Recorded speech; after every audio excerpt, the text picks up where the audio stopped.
know how to solve a Rubik's Cube? Okay, I can solve a Rubik's Cube if I have the instructions in front of me. I don't think that I counts. just can't. Yeah, it doesn't count. I just, like, for a while, I could memorize, like, the first half of the patterns. But I can't do the second half of the patterns anymore because my memory doesn't work that way. Interesting. I don't know why.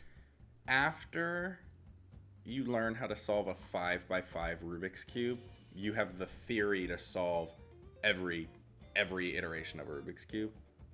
So I know how to solve every iteration of a Rubik's Cube. But, like, when you get to, like, the pyramid ones Okay, and stuff, Mr. Bragg. Am I bragging? I'm not trying to brag. Wow. I threw away my cube a few weeks ago because I just don't play with it anymore. Oh, really?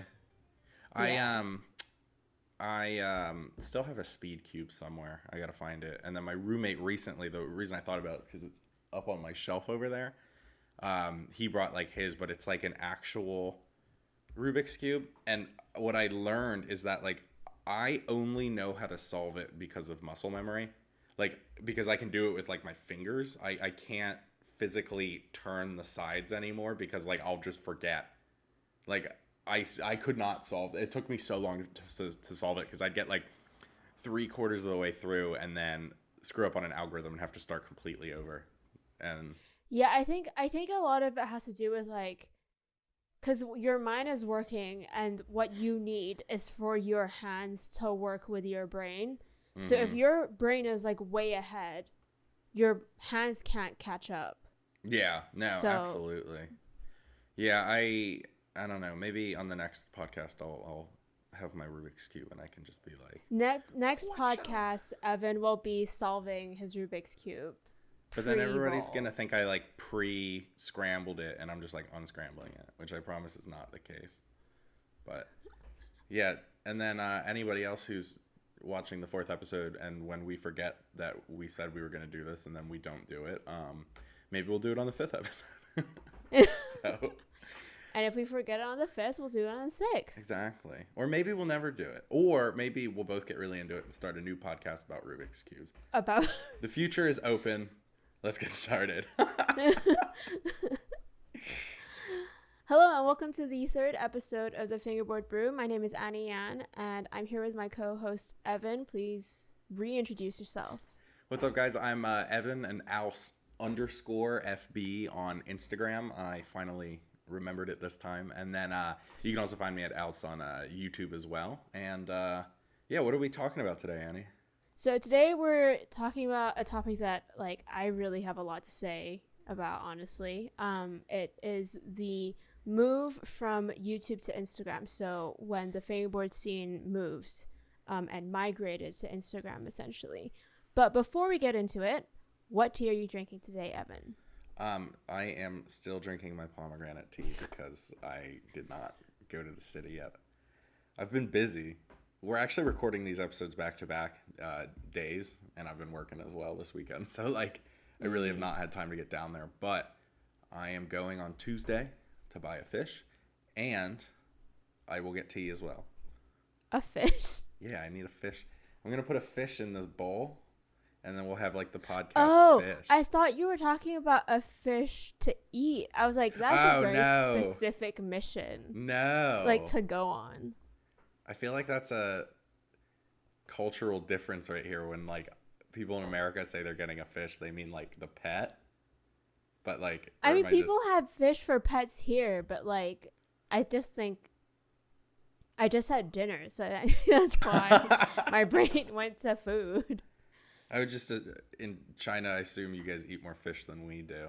Am I just completely off base Probably. There? Okay. Probably. Anyway, yeah, so I will be more creative with my tea for the next episode. Unless we record it tomorrow, in which case it's going to be the same one. But what about you, Annie? I switched it up today. Ooh. I'm drinking Earl Grey. Actually, from the last episode, I don't think I switched it up. Last episode, I think I was also drinking Earl Grey. I thought you were drinking English breakfast, but I could be wrong. Is a London fog a thing for you guys? Yeah. Okay, London fog is like the best. I haven't had a London Fog. London in so Fog, long. like London Fog, the drink, right? Like the cocktail. No, Yeah. like the tea drink. Oh, well, that just goes to show, like, What's the cocktail? um, I think like there was one that I had which was basically like Earl Grey tasting, and there's gin as well. I think. Okay, that sounds. I don't delicious. remember what else there is, but it was really good. If I were to Like, get, I like don't think it's like a known cocktail. It's not like a martini. It's not Okay. like stuff like that. if I were to get an Earl Grey here, it would be Earl Grey tea steeped in milk, and then you add vanilla flavoring to it. And then now I'm going to also put gin in it and see how that tastes. Because that sounds delicious. Interesting. Okay. We don't, yeah. I was going to say we don't condone drinking, but who gives a because we do. Anyway, okay. Please don't drink unless you're 21 and over, or if you're in Europe, 18 and over. Why don't you get started? Because I feel like as you said, you have a lot, but I don't really have much because I started on Instagram. I only saw the transition as a viewer. I never saw the transition as a creator. So as a creator, where do you want to start with like this whole discussion? Well, here's the thing. You started before I did, right? When did you start again? I always forget this. I'm such a bad friend. Start fingerboarding? Yeah. Seriously, probably 2014, 13 or 14. Okay, so I started around the same time. So you were actually around when the scene was still on YouTube. Yeah, no, I'm saying I saw that from a viewer's standpoint. Like I watched the transition, but you actually you've been creating YouTube videos for years, and you just recently got onto Instagram. So that's what I'm saying. I think that you kind of do bring a different perspective to that. Yeah, so I feel like my perspective on the move is like a mixture of both, like as both a viewer and a creator. For me, I think most of it is actually from a viewer's perspective. Okay. But a lot of the times when I'm viewing things, I'm also thinking about them as a creator. Sort of like the same way when you watch a movie, you watch it, or like for like I don't know, for you, if you're looking at like a photo, you're looking at it from a photographer's standpoint too. Yeah. Like as much as you are like an audience member, you're still looking at it from your photographer's eye. But yeah, I started fingerboarding in 2014, like I said, and that was when the scene was still on YouTube, and FFI was a thing, and now I think like the equivalent of the FFI is like Discord, right? Yeah. Or maybe there's a FFI Discord. I don't really know. I'm not on Discord. I'm not on Discord either, and I feel like that's where all the action happens sometimes. Well, I don't like Discord because I feel like it's just this massive group chat, which ends up getting really, really toxic really, really easily. Okay. So I don't want to be a part of that. No offense to the fingerboard Discords out there, but I don't think that's really my scene. But yeah. Yeah, it just gets too overwhelming for me. Like just all the messages. I just like I can barely sustain like the few group chats that I'm in on Instagram. Like I miss stuff constantly. But yeah, I never was I was like around for it, but I never really did FFI. Like I only learned it was a thing like 2 years ago. Like by the time it was over, I still didn't know what it was, you know? But no, people always talk about the glory days of fingerboarding, and FFI was like a huge part of that. I wasn't a huge person in the FFI community either. I just I came in just as FFI was like making its way out, you know, just as it was dying out. And yeah, I mean, at the time there were so many people on YouTube who were, I think, considered big deals in fingerboarding, who were part of the fingerboard Discord, not Discord, part of FFI, sorry. Yeah. I mean, that was like the fingerboard Instagram scene of back then, I'd say, because it was the best way you could interact with people. Yeah, and that is really powerful, and like we're lucky now that we have like different forms of social media. Like I mean, Instagram's great, but like I literally stumbled upon Fingerboard TikTok the other day, and like that's pretty cool. Like it's taken over so many platforms, but like you got to think like back in the day. I mean, if you didn't know any fingerboarders in person, like you were the only one, you know, and so to have that community must have been really cool. Because like I remember being the only fingerboarder I knew, and it kind of sucks. So, yeah. Yeah. So I think a good way to approach all of this is sort of maybe talk about what we remember in Fingerboard YouTube. And then I don't know if you saw the transition happening. Like, did you observe it happening? I didn't watch the transition happen. I got out of Fingerboard YouTube, and then when I got back into fingerboarding, it was all Instagram. So, okay.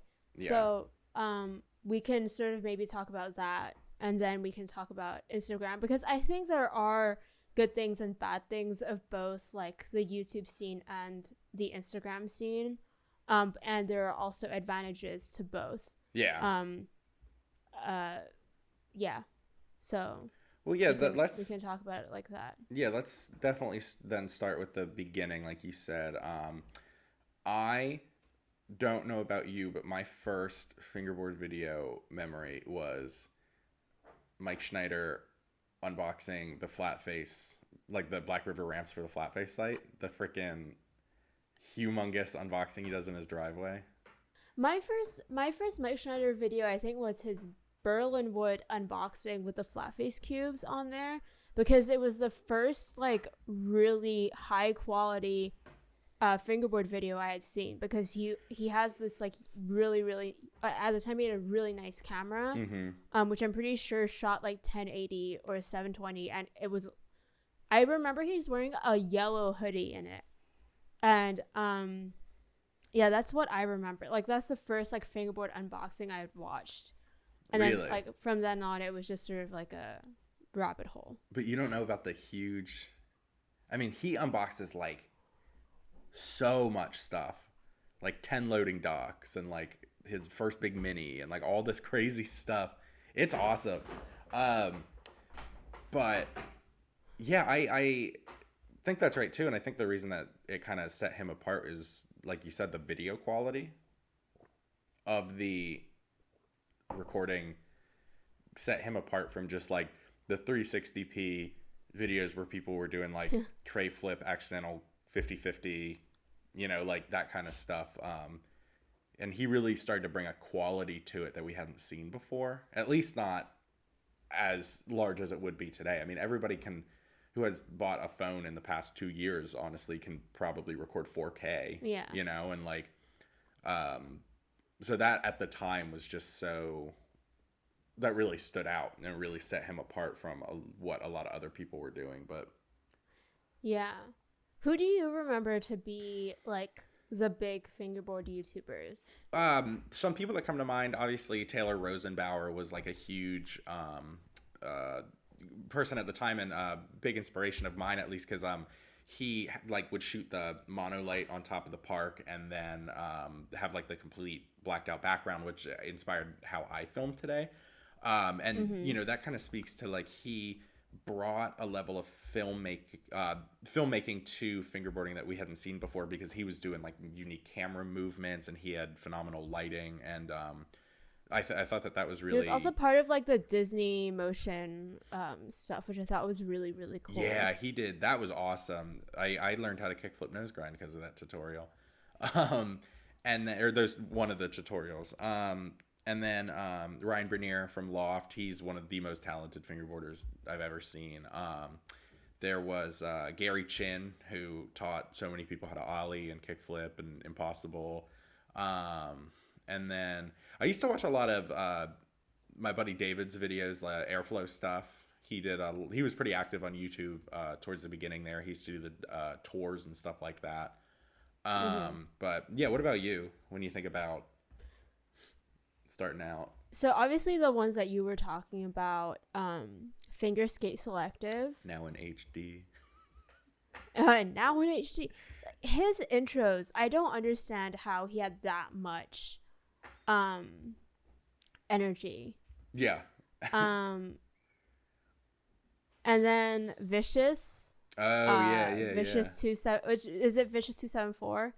I don't know if it's 274, but his Or name 247, whatever. It's one of those. his name is Sid, and I think he put it Yeah. as Vicious because of Sid Vicious from the Sex Pistols.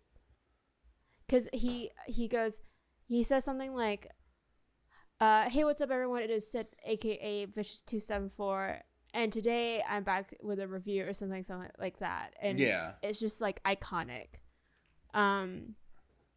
Another person that comes to mind is Skylar Rippey, Shredding with Fingers, who's now like more into music than anything. mm-hmm. But back in the day, like it was really hard to be a creator on YouTube in general. Like it was really quite inaccessible. Mm-hmm. Also, I think because of the accessibility of technology and stuff like that too. So it didn't really take, you having a good quality camera. It was just sort of, if you could film, you would be successful on YouTube. Mm-hmm. And it wasn't so much that Skylar Rippey had a ton of subscribers. I think he ended up having like 2,000 at some point. But I know like a lot of people grew up watching him. Which is crazy for me to say because I'm pretty sure he's like around the same age as I am or just like slightly older. Conrad Muscarella, who owned Rad Ramps, was also pretty big deal on YouTube. Trying to think if there's anyone else that we haven't mentioned that would be like horrible not to mention. There's a lot that I'm sure we're gonna forget, and I bet people are screaming at their computer right now of who we're forgetting. But yeah, it's the scene was small, but that doesn't mean there wasn't a decent amount of people that were creating and doing really awesome stuff. But yeah. I think there were very few people who were posting on YouTube. I think just like the idea of like content creation wasn't really accessible to a lot of people in general. So there wasn't actually just any people on there. Mm-hmm. Yeah. I don't know. I think it's a lot harder to become successful on YouTube in fingerboarding now because a lot of it relies on the Instagram community too. Like my buddy XFB is like going to be a big deal on YouTube. I just know that because his Instagram following is rising a ridiculous amount, like at a very, very fast rate. Mm-hmm. And he has like good camera and he has amazing audio. Because he's a singer and he's an artist, so he knows how to mix audio and stuff like that. Yeah. And his first 2-3 videos all like have insane likes already. Mm-hmm. So, yeah, I think it's a lot harder now to be successful on YouTube. In a weird way, back then, despite content creation being inaccessible, it was easier to be successful as a YouTuber once you got into it, if that makes sense. All right, so do you want to use that then to segue into kind of when you started noticing the transition from YouTube to Instagram? So I don't remember when I do remember when I started noticing the transition, and it was when people were just sort of, they kept saying, oh, get an Instagram, get an Instagram, get an Instagram. Because at the time my only Instagram was my like private, like my personal Instagram. Mm-hmm. Nothing fingerboard related. And yeah, and then I left the scene for a year actually. Oh really? Because I went to film school. Yeah. And it just takes way too much of my time, so I left the scene for a bit. I uploaded every once in a while, but it wasn't like really anything interesting. It was just sort of there. And then by that point, fingerboarding had almost exclusively moved to Instagram. Yeah. So in that period that you took off, there was almost like a complete polar shift from Yeah, one pretty platform or much. the other. So how would you say that the content changes, or should we wait to get into that? Oh my god, it changes so much, I think. Okay. Just today I saw do you know this company Arbea Dex? They're No. UK based. They uploaded, so they went to ASI Berlin, Mm-hmm. and they made a 7-minute video, and it was done beautifully. They didn't upload it on YouTube, they uploaded it to Instagram IGTV. Really? And like in my head I was just like, this is perfect for, like, by the time you guys watch this, I don't know how old that video is going to be, but I immediately commented, please put this on YouTube, because it is such a waste to watch that on a tiny screen. Mm-hmm. I want to be able to watch that on like a bigger screen where I can really appreciate everything that's in the frame, because I think it's done really well. It's like, it's what I've been missing in fingerboarding because of the Instagram scene, because everyone on Instagram makes like 59-second videos, even if they're like edits where they're hanging out with friends, like, and fingerboarding at the same time. I miss the days of like the rendezvous videos where everyone was uploading a rendezvous video. Yeah. And it was just so cool to see everyone's like experience of rendezvous. Yeah. Zach McLean, he owner of Woob, if you guys don't know, he would do rendezvous videos like for like all the time. And I know John Cowart also did them every once in a while too, but those are some of my favorite videos to watch because they are the essence of the fingerboard community. Like, they embody very much like what fingerboarding is about. And yeah, this like new 7-minute edit, I was just like, why isn't it, like, it basically like follows their trip from like London to Berlin. Yeah. And I'm just like, why aren't you uploading this to YouTube? Like, this is where it needs to be. I agree from a viewing standpoint, but I mean, like, if their views are on Instagram, the views are on Instagram, you know? I mean, there's no harm in putting it on YouTube, but, you know, if you put it on YouTube, link in my bio, then you split the viewership from Instagram to YouTube. So I do understand the thought process, but I think you're right. So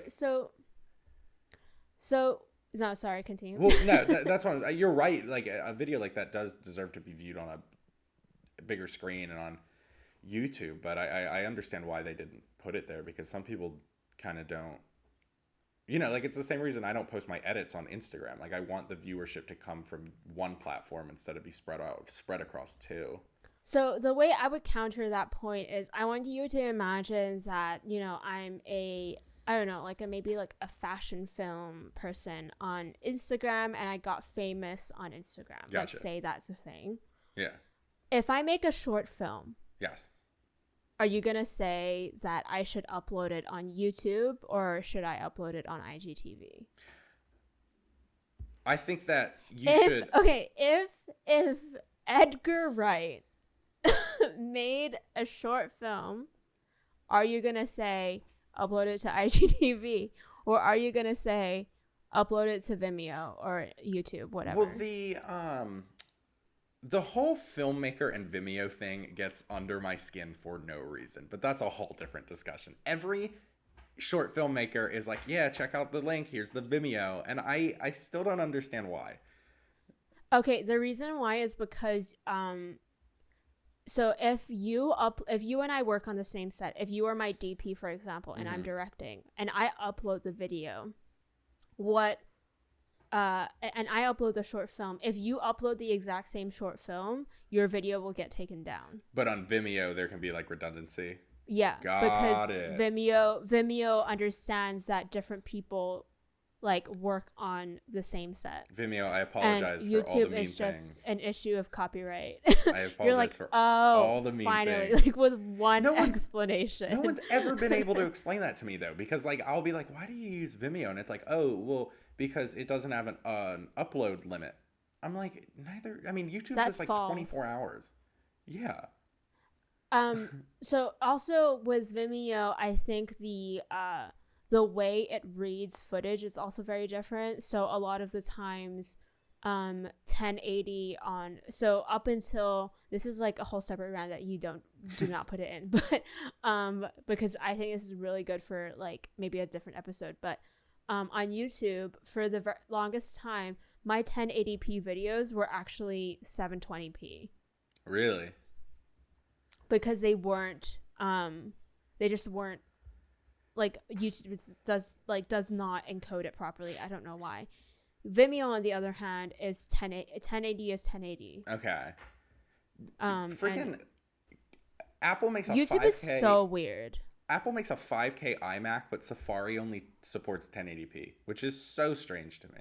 Because Chrome supports 4K YouTube, but Safari doesn't. Anyway, here's what I'm going to say about the Edgar Wright point that we talked about like 15 minutes ago before we got on all these tangents. I think it's a little different just because his following doesn't come from Instagram or YouTube. But I think from your point, like if you were a fashion designer who made a short film and you got your whole following on Instagram, like if you made the film for the art of the film and you want people to see it for the art of the film, which that should be your only reason, you should upload that to YouTube and then show people the link and show them how to get there. But if you're trying to make money off of your content and your whole follower base is on Instagram and you don't have a YouTube follow base, I understand why you would put it exclusively on Instagram, because that's where you know the most people are going to see it. Yeah, I don't know. I do get it. I think I just have this, like, I have a huge, and this sort of goes into like my whole beef with the move to Instagram, which I've sort of settled within myself because it's a me problem. Mm-hmm. But I personally just think a video like that deserves to be seen on YouTube, and maybe, you know, these people were not thinking about, oh, it should be on YouTube. They think YouTube is dead. Yeah. Which I know a lot of people do think that, but I feel like a video like that would gain traction regardless. Like, it wouldn't matter. Yeah, and that's fair. And we are on the same side on this argument. Like, I think that if you're creating anything more than a couple clips on your desk, you should upload it to YouTube. You know, like it's very like, I'll send you the link to it, and you'll watch it, and you'll feel like this needs to be on YouTube because it'll remind you of when fingerboarding was on YouTube. Okay, like it's like it has the essence of the fingerboard YouTube scene. Okay, well, yeah, definitely send me that link because I will miss that. I'll be nostalgic for a simpler time. But yeah, I just also feel a little overwhelmed with the whole Instagram scene right now because I feel like I miss a lot. Where back in the day, I feel like you would see any YouTube video that got more than a couple hundred views would be on my homepage, you know, and I'd be able to watch like all the different stuff and all the different like early attempts at like vlogs and stuff. And now on Instagram, like, I mean, people's stories are helpful, but I only follow like really the people I know. And, you know, the people I know also know each other. So like a lot of the time I'll see somebody put something on their story and be like, oh, check this out. But it's like I already follow the other person as well, you know? So, and then my explore page, the whole algorithm's just like horses and basketball videos. It makes no sense. The really weird thing about is, okay, this is what I hate about Instagram, is that there is the algorithm even not within the explore page, whereas on YouTube your subscriptions are your subscriptions and that will just be there. Yeah, what I remember when they made that shift from like the chronological timeline to like the one that Facebook has where it's like, here's what's most interesting to you. I wish I get that there's probably merit for that, but I wish that you had the option to switch that off because I miss a lot because of that. Yeah, same. Like I found out that I miss like 7 posts from a friend, and I was like, oh my gosh, I haven't liked any of these. I haven't seen any of these, and I feel terrible. I know. Or like the stories, it's like this person you watch their story like 2 days in a row. So now every time they post a story, it's the first one. And then when I want to go through stories, I start on the first one. So then it thinks that, oh, he's very interested in this story. And it's like, that's not the case. Like, I just like, Yeah. I don't know. It's convenience. Yeah, I don't love the Instagram algorithm, and I haven't for some time. I always thought that they were going to make it better, and they just don't. And the hashtags are on my homepage. Like, I don't even follow hashtags. It's just like hashtags we think you would like, and it's like fingerboarding is fun, and it's like not even a fingerboard video. It's like some dude talking to a camera. It's like what? What's really funny is like I've seen a lot of fingerboard people who post clips, and then to an attempt to get more views, they'll put fingerboard sale. I have a very strong opinion on that, and it is that I don't like it, and it needs. I don't to stop. like it either because it's so stupid. Like anybody who goes to one of those videos with hashtag FB sale, and they're not selling anything, and then you comment, "What's for sale?" ? You are a hero, and I encourage that because that is hilarious. And then the people are always like, "Oh, I didn't even notice I hashtagged that." It's like, yes, you did, because you kept doing it after this. Yeah. Even if you sort of have like a set of hashtags that you always use that you just copy and paste, you know that that's in there. Because you wrote it in the first place. It took me a while to come to terms with spamming hashtags because I never liked it, and I still don't really like it. But I mean, I understand that it has helped my Instagram grow tremendously. And also, I mean, if you look at it from the perspective that you put it in the hashtags to help share with people who normally wouldn't see your content, because like that's the other thing. I mean, my Instagram uploads are like 4 seconds. If you didn't like my video, just keep going. Like it's not like some big investment time waste where I'm like, I don't know.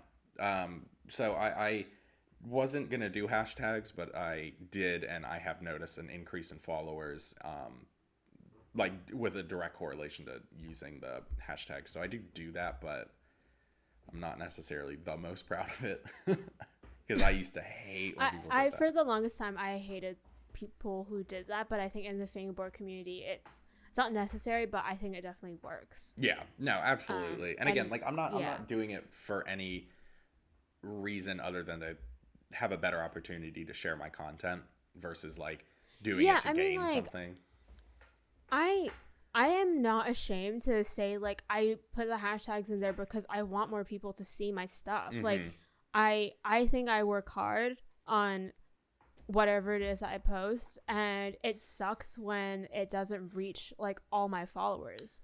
And that's something that I hate about Instagram is that like I have 4,000 plus followers, but only maybe 300, 400 people see what I make now. Yeah. Which is really dumb.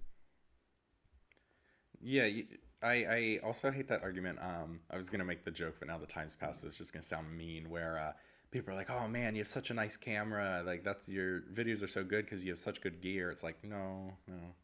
I've worked very hard to hone the skill to know how to operate this camera. Yeah. Yeah. But. So earlier I said something about, like people just make 59-second edits. And I obviously want to preface that that's great because there are some people who make really good 59-second edits and they really make the most of those 59 seconds. Mm-hmm. And if you can make a good 59-second edit better than you can a 3-minute edit or a 4-minute video, then great. Like... Yeah. I mean, that's a quality over quantity thing for sure. I think that sometimes when you watch like a 4 or 5 minute edit, you can tell that there are some tricks that aren't as good as other ones. I know one person. Like, I know one person in particular who makes edits, and like the tricks at the end are really good and the tricks at the beginning are really good, but like sometimes the tricks in the middle aren't super good, and it's just like, who wants to watch that?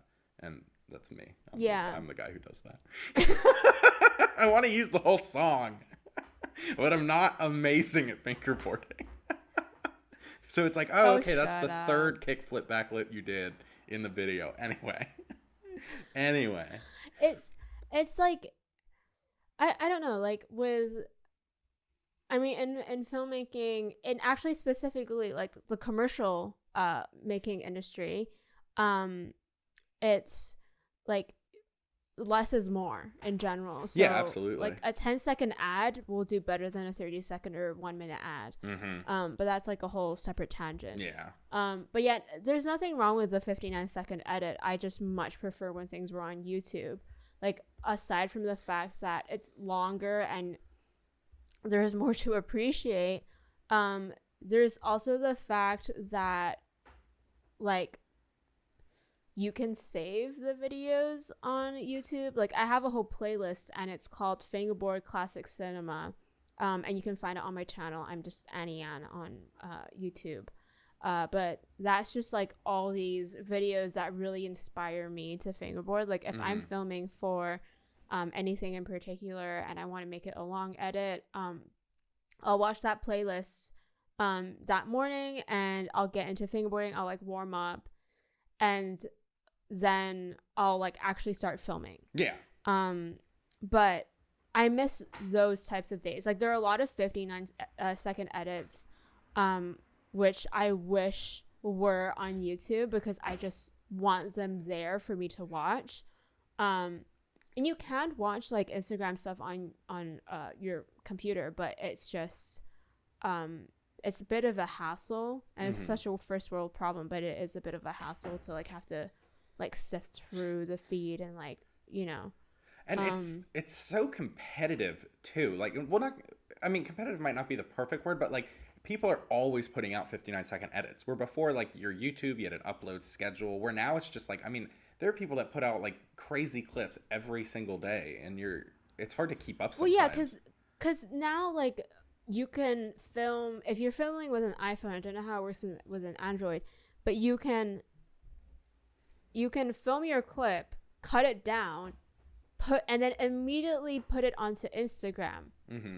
Then from there you can just like slap a filter on there if you want to, or if you don't want to, you just don't put a filter on there and you post it, and that's it. And it's for YouTube, you needed, like, for the longest time you needed a like you couldn't upload directly from your phone. You had to upload via a computer.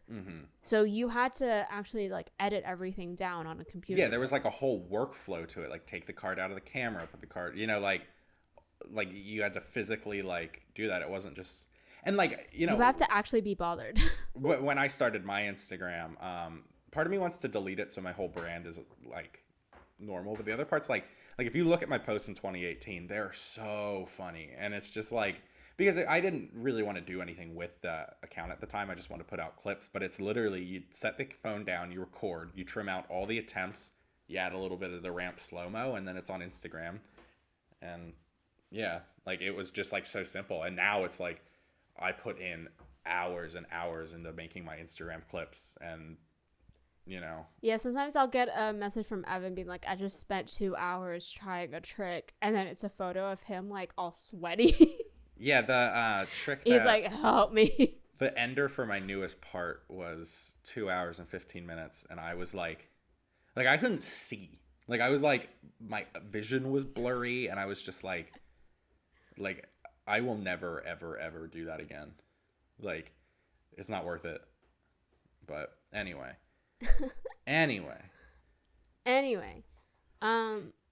But yeah, so for the longest time I resisted making a Fingerboard Instagram because I could just already tell how saturated Instagram would be, which is sort of what we were just talking about. There's so much happening on Instagram. Yeah, there's always something new.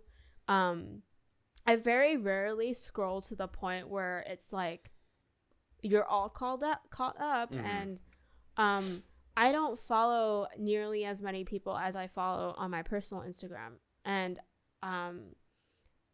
like, just there's always new fingerboard content. And a part of it has to do with the fact that, you know, some people make it a point to upload every day, and then some people just sort of post whenever they want to post. Like, some people post like more than once a day, which is like, whatever, I don't care. But yeah, I figured out like just how saturated it would be. I just knew from the moment I was like, oh, okay, it's moving there. Things are gonna change a lot. Yeah, absolutely. And just real quick, before we get to the huge like shift, I just want to say that I commend the people that can upload more than once a day, because like my Instagram bio is like I upload FB clips every day, and like that wasn't true for like 2 months, and I got called out. Yeah, I wanted to call you out on that. I did get called out on that, so I have a whole new batch of clips that I'm uploading, and I won't let that happen again. But anyway, yeah, you're right. That's one of like that stands out the most is like, I mean, I don't know any fingerboard YouTubers that upload every single day. I mean, I think if you uploaded every single day as a fingerboarder, you wouldn't get that much hype. You'd run out of content pretty quickly. Yeah, I think you have to be a vlogger. I think Mallory has the potential to be really successful if she uploads every day. Yeah. Because she's a fingerboard maker, and so I think a lot of people want to see that. And I like that she's uploading on YouTube again. Yeah. No, definitely. I think because of COVID, a lot of people have kind of focused more into fingerboarding. I mean, like I did specifically. I know that you got your Instagram been fingerboarding a lot more because of it, and I think that I mean, I don't know Mallory personally, but I'm sure that like she was inspired by all these other, well, maybe not even all these. I feel like I'm gonna put my foot in my mouth here. I'm gonna scrap everything I just said. Yeah, I don't know Mallory. Anyway, but yeah, I obviously I upload on Insta. Like I have a few Insta edits here and there. Those are 59 seconds. But I definitely think I put more effort in my YouTube stuff. Like I will make it, like if I'm filming with my mirrorless, so like a DSLR, I will, with like my HD camera, which I'm using right now, for if I'm using that and I'm uploading onto Instagram, that camera isn't gonna move. It's gonna stay like right here, like actually right here, and then it's going to like, and then I just do the tricks, and the camera's just not gonna move. But on YouTube, I will maybe try and make a little bit of an effort to switch up the angles a bit more, maybe use my tripod, to film. But yeah, I just wish the Instagram and YouTube scene like existed alongside each other rather than like one overtaking the other. Well, yeah, I mean, but I think that like, at least from my perspective with what I'm doing, I'm trying to make my YouTube my main, and then it's like follow the Instagram to see some of the other stuff, some of the behind the scenes, some of the just individual clips, but like try to partner the two. And I would like to see that happen more, you know? And like you've definitely done that as well, which is like cool, because I think that is a lot of potential for them to go hand in hand. But like you said earlier, there are people that are just like talented fingerboarders that just want to like put out their content, and like, you know, some people don't even make posts, they just put it all on their story, you know, because like they don't want to have the hassle of like recording and then putting it in an editing software and learning that and putting music and all that stuff. They're just like, so I see both sides of it, and I wish that more people would, you know, with that type of stuff, I almost feel like the whole idea of a fingerboard edit gets lost. Like the whole, like a huge part of fingerboarding is also skateboarding, and a lot of skateboarding is making the edit and making a part. Yeah. And people don't make those anymore. Like some of the best fingerboarders I know on Instagram that, let's say, like didn't exist pre the shift. So people who didn't really appear on your feed prior to the shift, like they wouldn't never make a fingerboard part. Like they would as a part, not park, like a part as in like an edit. And that makes me really, really sad, because the days of the fingerboard edit are basically dead. And that makes me so upset. And that's why I love things like the flat face video, you know, where it's like everybody's edits that they all put work into. And like I personally, even though it was like an hour and a half long. Yeah, that was brutal. But I watched the whole thing because it was like, I just wanted to see everybody. And I have met a lot of the people in it. And like, it was just cool to see like everybody else's different style and how it came together as a team. But yeah. And like what you did with Femblance, like the whole idea of like getting people together to make a video on top, because like you can put out an individual edit, but like I mean edits are lost, but like in like team videos basically don't exist in fingerboarding the way they do in skateboarding. Yeah. And so that's why I love like what you did with Femblance, because you brought everybody together to make one big edit, you know? And I wish it was also really obvious, like,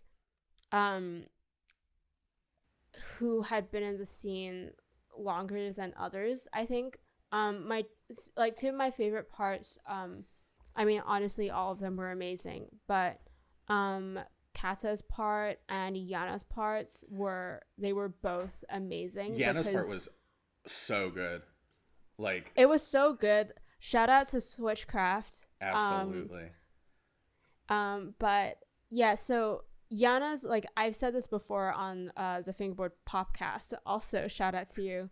But I said, like, it was instantly, I watched that part. I was like, this is the opener. Yeah. Oh my gosh. The song was awesome. Yeah, like, I didn't anticipate, first of all, like, this is a separate rant, but I didn't anticipate, like, how difficult it would be to like figure out which part to go first. But then Yana sent hers in and I was like, this is it. Like, you just knew immediately. And it was the perfect part to start it off. Yeah. And then with Kata's part, you could really tell how much effort she put into it. She did that little thing at the beginning. And that was very, like, again, reminiscent of YouTube fingerboarding. Yeah. However, like, and this is a good thing and a bad thing, I think, with the change in, like, onto Instagram, it also brought about a lot of new deck companies, I feel, which exist now only on Instagram, basically. Whereas, like, back in the day, you had to have both, like, a website and, like, you had to know, like, how to navigate like, you had to know how to make a good website. Like I said, that can be a good thing and a bad thing. I think it's great that a lot of people have now accessed, like, deck making, but it's also really difficult to keep track of what is actually good quality and what isn't, like, and what is just, like, hype from their friends, because you can hear the name to be big deals in fingerboarder. You can hear the name of the company a million times and then be like, oh shoot, that's like a really good, I have an example in my head I'm not gonna say, but like I'm like, oh shoot, like I gotta get on that, and then I like look into it and it's like, no, it's not a fantastic company, you've just heard it a million times, you know? And I think that, no, continue. Well, yeah, that's, I mean, we touched on that when we talked about all the hype companies, but anyway. Yeah, like, I think a lot of brands, like I said, survive on hype from friends, and whether or not the craftsmanship is actually good or not is really hard to tell. Yeah, and you should hype up your friends, but, like, also make sure that what you're hyping up is good. Yeah, like, if Evan makes something that's crap and he's like, oh, share this with people, I'm going to be like, okay, Evan, this was not your best. Yeah, no, you're going to be I'm really gonna share your best. You're going to make me cry. No, but you definitely because I would expect the same from you. Like, if I say to you, hey, like, or if I ask you to review some of my footage, I'll say, I'll ask you for your honest opinion. Like, that's why, like, figuring out these talking heads took the longest time, because it was just like us figuring out what looked good, what didn't look good. I don't want to ever think back to having to figure out how to do these talking heads, because that was I took this out of the table and now I can't get it back in. Okay, so yeah, the companies are definitely unique, and I think that we might have to put that into its own episode, because I think we could sit here for hours and talk about that. But so where do you see fingerboarding going, like, between YouTube and Instagram? Like, where do you see that in the future? So what I would hope for is, like I said, like, a good balance between the two of them, where people still are uploading on Instagram and we're still, like, talking to each other on Instagram, but all, like, the longer format stuff is uploaded to YouTube, and people start making more longer format stuff, because like I said, just, like, no one does that anymore. yeah, I just want the two things to like really exist alongside each other, especially since uploading on YouTube now is so easy and so simple. Yeah. And even, you know, like you can pull clips from your phone and stuff, but I mean, like you can download iMovie, or I'm sure Android has some sort of equivalent where like, iMovie's free, right? yeah, like exactly. Yeah. You can for free download and cut video, drag and drop. And like, I know it's going to be a little bit more difficult than doing it on a computer, but like the options are out there. And just remember that like, if you're putting a lot of effort into your videos, people are going to recognize that, and they're going to appreciate that you care and put all this effort into it, you know? So I think that Instagram definitely has a place. I think Instagram edits have their place, but if it were a perfect world, I think that I'd like to see more people putting stuff up on YouTube, and like building hype for it too. Like when you built hype for the Femblins, like you announced it a few weeks before it came out, you know? So like I remember I waited, because I think at my time it came out at like 11. I could be completely wrong about that, but like I remember I waited and watched it when it went live, because you built the hype around it. I don't even remember. It was the same thing with like the flat face video. Like I knew when it was going to come out, and I was excited to see people's parts, and like I want to see that again as well, because there's so much fun to that, you know? Like waking up and going on Instagram and seeing a new edit is cool, but like if you like announce it a week prior, because if you really put a lot of work into it, you're going to want to build a lot of hype around it. So yeah, exactly. Yeah. What do you hope for the future? I guess you kind of talked about. Yeah, I hope that we shift back to YouTube personally, but I also think that it'd be naive to think that Instagram will always stay exactly the way it is right now. And Instagram's not bad right now, but I definitely think that we've pointed out a number of improvements that we can make. But you know, I think here's the thing. I think if Instagram made like web Instagram, like on your computer, more compatible with the web layout, it would be great. Like it would be fine. Like if I can save everything in a playlist, and I'm not talking about like the saved options. I'm talking about like if you can make like a whole collection of them, and you can watch it like, and it auto plays, like that makes something like pretty much exactly like how YouTube does their playlist, and I will be happy. Like, and that's fine. Yeah, I think that there's a lot of different things I could do differently. And you know, web and also like stop making all videos like 720p. Like if I'm making a 4K video or 1080p video, like please, oh my gosh, publish it in 1080p. Well, no, because Instagram takes down the quality of your videos. Yeah. So I can't record 60 frames a second on my DSLR in 1080p. I can only do it 720p. And I don't like using my vlogging camera because I feel like the color looks bad. But what I realized is since Instagram only publishes it in 720p, I'm not losing any quality. So I do record all my Instagram clips in 720p, which kind of sucks because I can't then upload them to YouTube, you know, if I ever wanted to do like a edit of everything. But, you know, first world problems. We are complaining about our fun, silly hobby. But, exactly. So is there anything else you want to add before we do our outro? No, I think this was like a really long episode, but I do think that it's a topic that a lot of people can resonate with. It's relevant for sure. Yeah, and I guess like a lot of people who maybe entered the scene like when it was on Instagram probably don't understand the sort of internal struggle that we have and internal conflicts that we have. But I definitely think a lot of people our age who grew up in the YouTube fingerboard scene feel very similarly. Absolutely. Like, feel exactly the same as us. I have to sneeze. Fuck, I'm not gonna sneeze. All right. No, I completely agree. So we're just gonna have to see what the future holds, but I'm glad that we I'm kind of glad that we started when we did, because we really got to see the prime fingerboard YouTube scene. And I'm sad we had to watch the downfall happen, but and we're gonna lead the rise of YouTube into the black. It should be fun. It should be cool. So, all right. Anything else? Nope.